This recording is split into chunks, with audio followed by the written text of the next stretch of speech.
Hi. My name is Mark, and I'm obsessed with Tom and Jerry.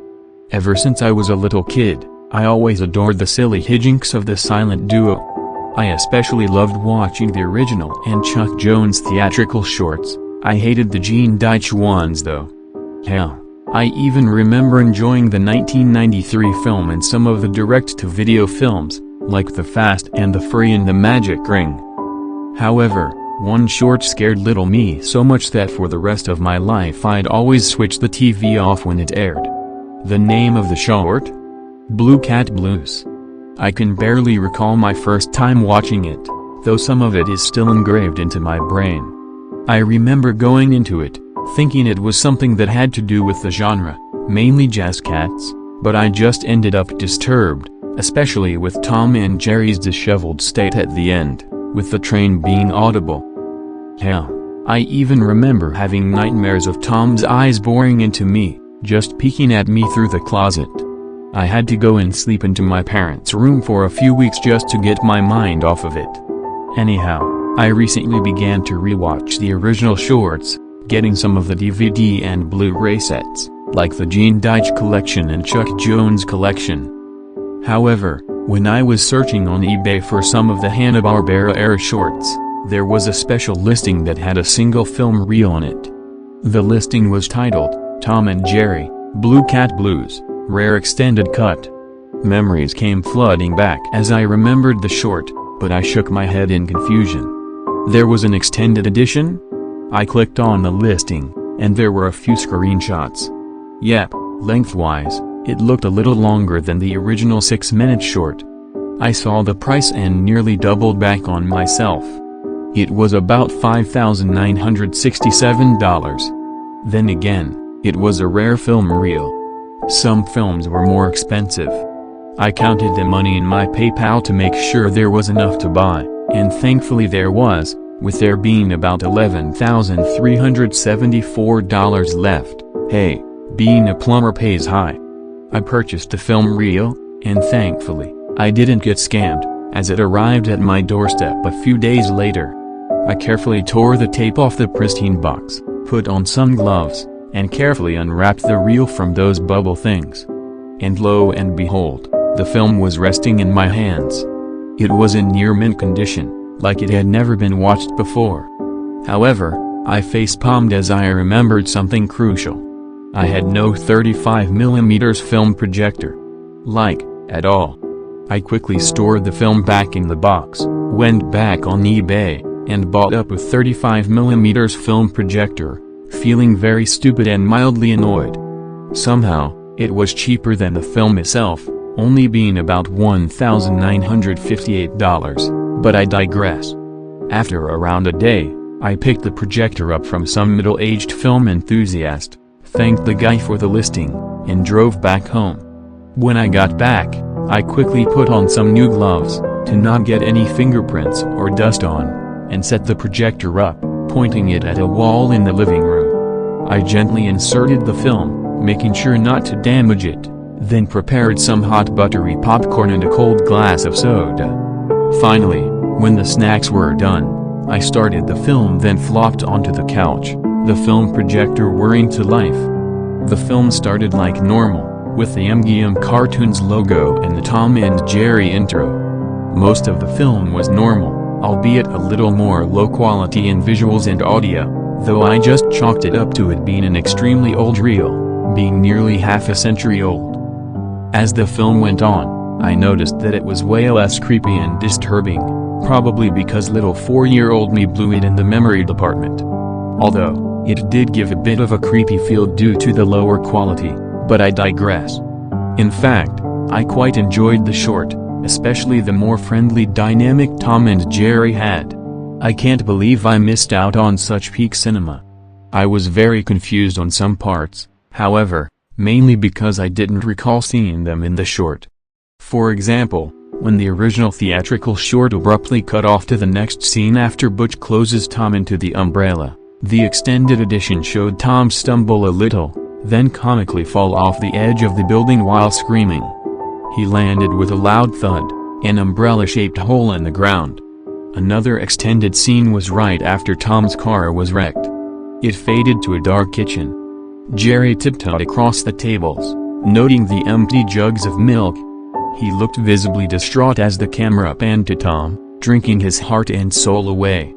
There were hundreds of empty jugs in the back, and Jerry hopped to the table that Tom was on, begging for him to stop drinking and get his life back on track. Other than that, not much else was different. The last difference, however, was the most notable. And it was kind of sad.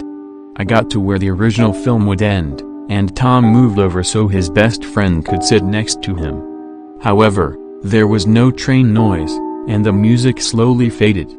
After a few more seconds, it cut to a close-up of Tom's face. He slowly looked down at his smaller friend, who softly sniffled. By now, Jerry's narration wasn't present. The film went wavy as a sort of flashback played out.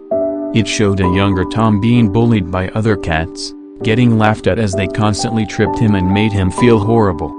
Young Tom sniffled and ran off into a darker area of the alleyway, sitting in a dark corner by himself. He heard a small tic-tac and looked down, a cartoon tear falling down his cheek. It cut to his paw as he saw a younger Jerry, who looked concerned for the cat. Tom simply looked down and barely acknowledged him. However, Jerry offered him a small piece of cheese, seemingly his lunch. Tom looked at it, skeptical for a moment, before silently thanking him and eating the cheese. The two smiled at each other as it faded to another few flashbacks.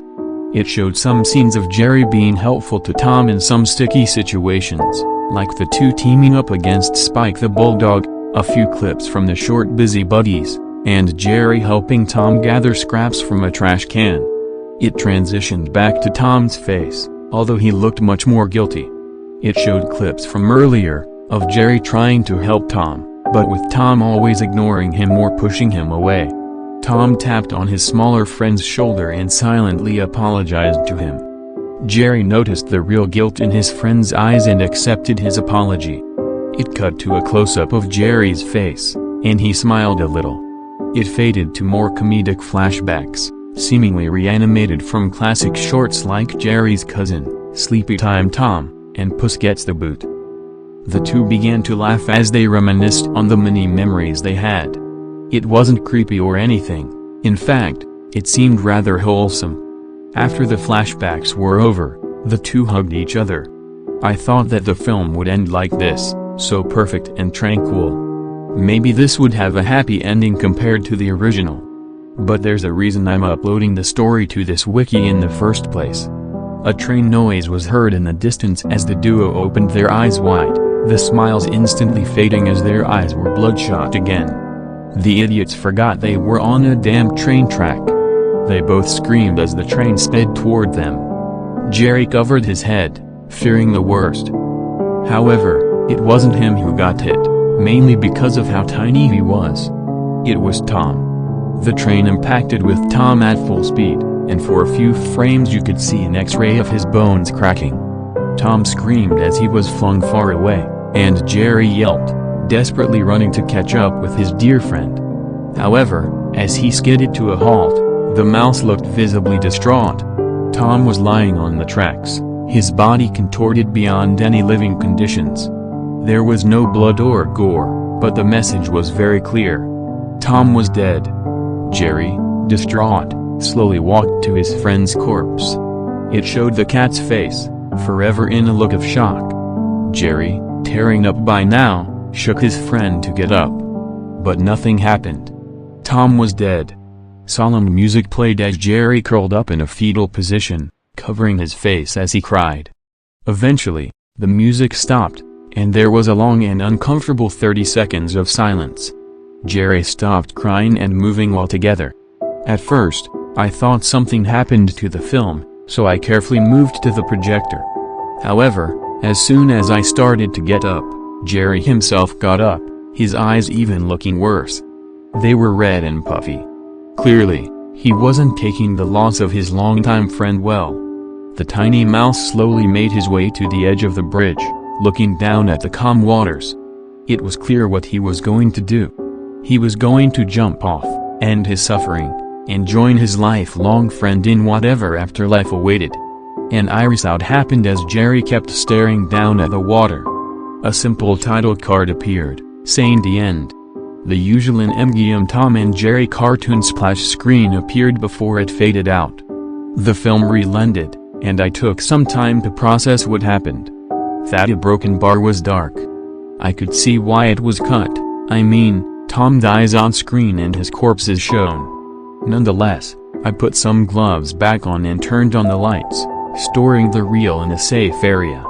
I walked back to my room, thinking about the short.